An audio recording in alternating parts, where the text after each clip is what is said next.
আমেরিকার সবথেকে বড় ব্যাংকগুলো এখন প্রধান কাজ হচ্ছে ক্রিপ্টোর পক্ষে লবিং।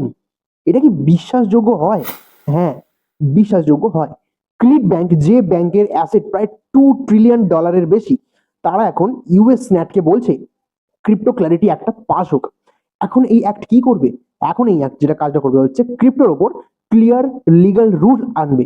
মানে কোনটা সিকিউরিটি, কোনটা কমোডিটি, আর কোনটা রেগুলেট করবে, সব কিন্তু আগে থেকে ঠিক হয়ে যাবে এই রুলটা আসলে।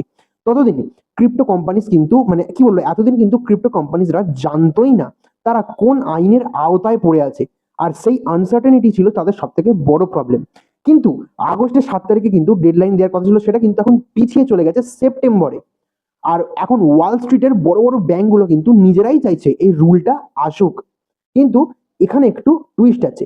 ব্যাংকরা, তোমার কি মনে হয় ব্যাংকরা কেন চাইবে যে ক্রিপ্টোর নিয়মটা পরিষ্কার হোক?